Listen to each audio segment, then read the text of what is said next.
Alright, hello everybody again. This is Vinu Venkatesh on behalf of Sai Education for Competitive Examinations. I hope you've been following our lectures, and we are back again today for the second half of the chapter on probability. So let us start. We finished 8.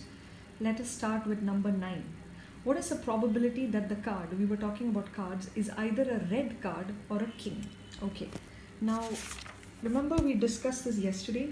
In total, in a pack of cards, you have 52 cards, of which 26 are red and 26 are black. Of the 26 red, half are hearts, that is 13, and half are diamonds, that is 13. Similarly, of the black, 26 black, half is spade and half is clover. Okay, you know the shapes, no? Hearts, you know this shape, right? Hearts, diamond, spade is something like, spade is like this, yeah, and clover is this.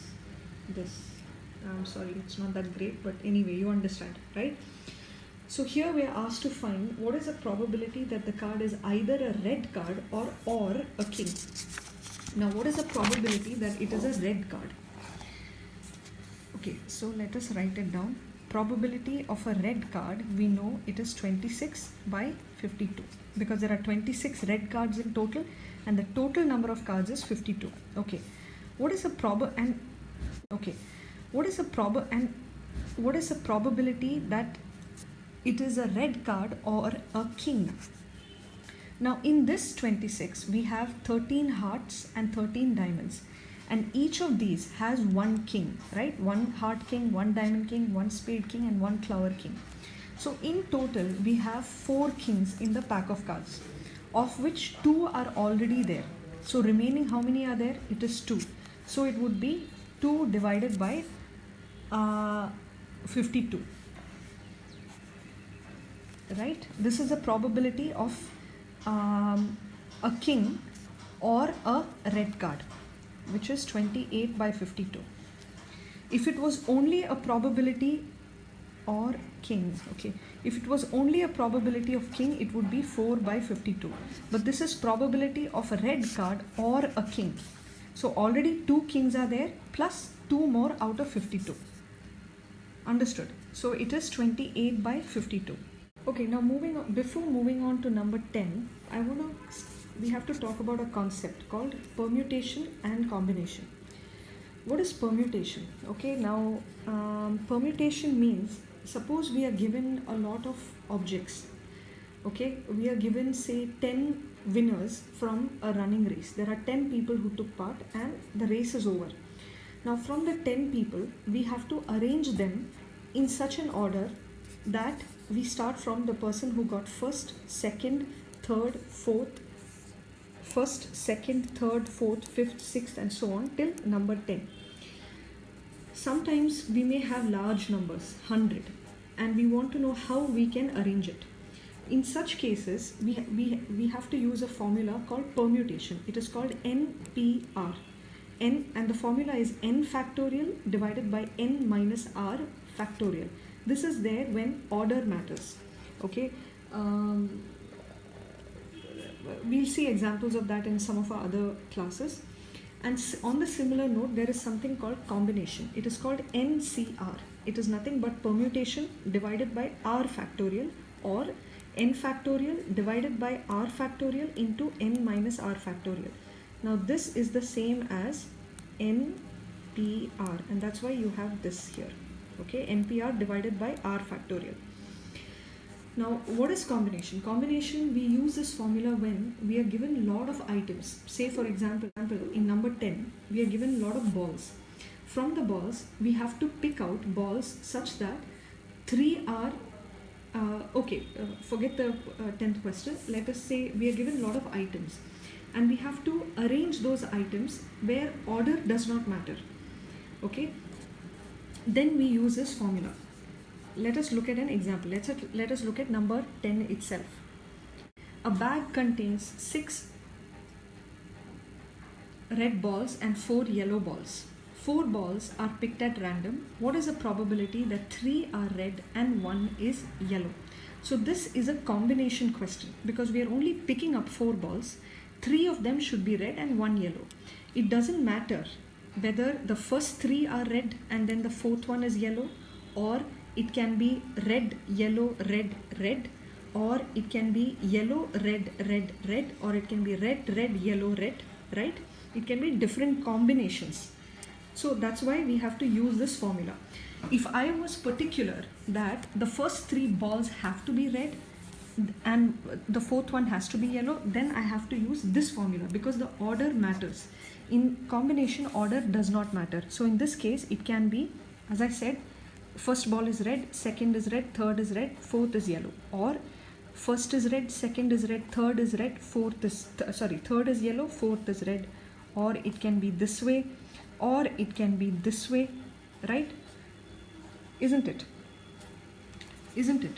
So in this case, the order does not matter. We don't mind whether yellow is the last ball or yellow is the first ball or yellow is in between. We only want this combination.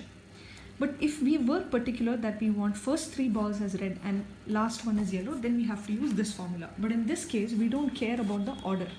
Okay, it can be any of this, but only we want any of the, okay, it can be any of this, but only we want any of the 3 balls to be red and 1 to be yellow. So we have to use this formula.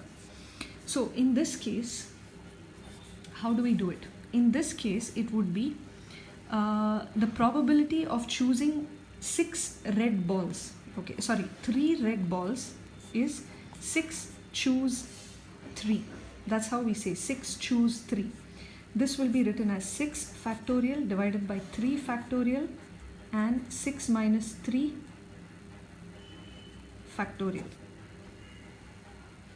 So here in this question, we are told that there are 6 red balls, 4 yellow balls, and in total, therefore, there are 10 balls. And we are picking up only 4 balls. We are asked to find the probability that 3 are red and 1 is yellow. So we have to use this formula, permutation formula or combination formula. We have to use combination formula. Why? Because we are only asked the probability that 3 are red and 1 is yellow. That is, it could be any of these combinations. We are not saying that first 3 should be red and last one should be yellow. Okay, so we are not concerned about the arrangement. So we are not using permutation. We are not concerned about the order. We only want any of this combination. So we have to use this formula. So the probability of choosing 3 red balls can be written as 6 choose 3. So 6 factorial, which is n factorial, right, divided by r factorial, which is 3 factorial, right, into n minus r factorial, that is 6 minus 3 factorial. What is factorial? It is nothing but you multiply this number into all its previous numbers. Okay, so it's 6 factorial is 6 into 5 into 4 into 3 into 2 into 1 divided by 3 factorial. So 3 into 2 into 1 in brackets, 6 minus 3 is again 3, so it's 3 factorial again. So it is 3 into 2 into 1. This gets cancelled with this. 3 and 2 get cancelled with 6. So you are left with 5 into 4 divided by 1, which is 20. Similarly, probability of choosing 1 yellow ball is equal to 4 choose 1. Why 4? Because in total there are 4 yellow balls, and of the 4 we only have to choose 1. So it is 4 factorial divided by r factorial, which is 1, into n minus r, which is 4 minus 1 factorial. So similarly, what we did here, we have to do, you will get an answer of 4. Okay. Of the 10 balls, what is the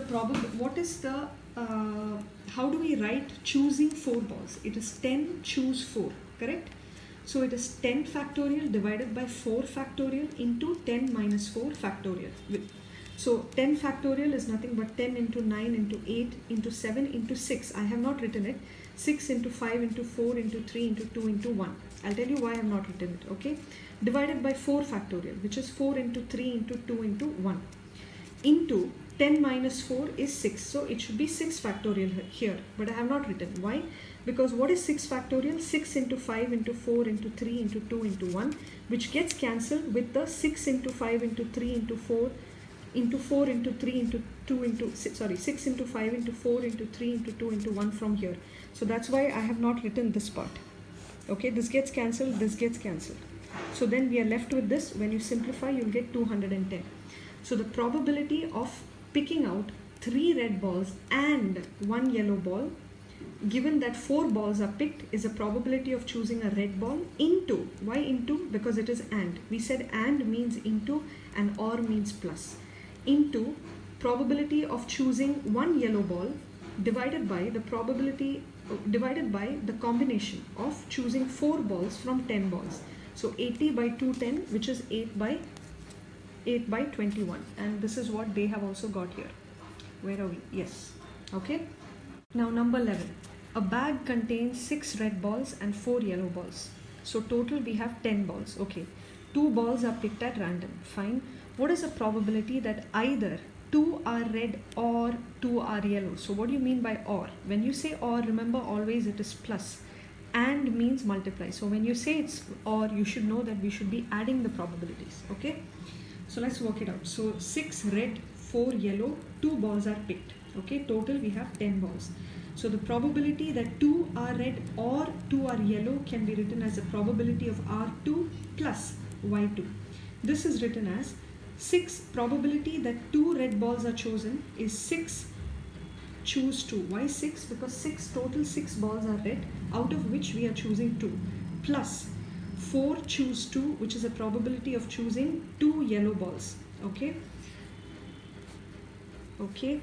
So why 4? Because there are 4 yellow balls, out of which you choose 2, divided by 10 choose 2. Why 10? Because total 10 balls, out of which we are picking 2 balls at random.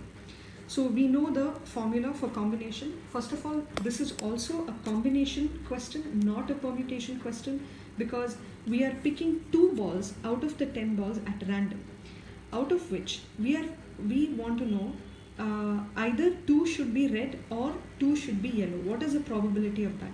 We are not saying that the first 2 balls have to be, we are not saying that when we draw the balls for the first time, the first two balls have to be red, or first 2 could be yellow. It could be anything. So this is a combination question.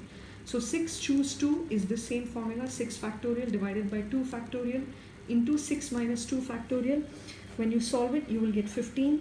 4 choose 2, same formula, you get an answer of 6, and 10 choose 2, you get 45. So the probability that 2 balls are red or 2 balls are yellow, when we pick out 2 balls from 10 balls, the probability that 2 are red or 2 are yellow, that both are red or both are yellow, is equal to 15 plus 6 divided by 45, which you will get it as 7 by 15.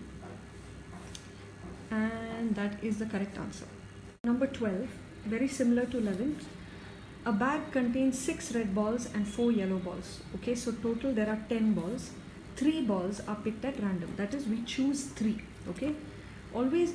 Then what is the probability that none is red? That means all 3 balls must be yellow. Okay, so what is the probability that of the 3 balls all are yellow? It is 4 choose 3 divided by 10 choose 3. So when you use the formula for factorial, you'll get an answer of 1 by 30. So red is not required. That's why we are not using combination formula for red. We are only taking yellow because we are only concerned about that. What is the probability that of the 3 balls from the 10 balls, all 3 are yellow? This is how you do it. Okay, so it's very similar. You have to understand and you also have to practice. That's the only way you'll know how to use this formula, how to apply it. So this is a combination question because we are only concerned about combination. We are not concerned that first ball should, it's not a permutation question. Okay. All right, number 13.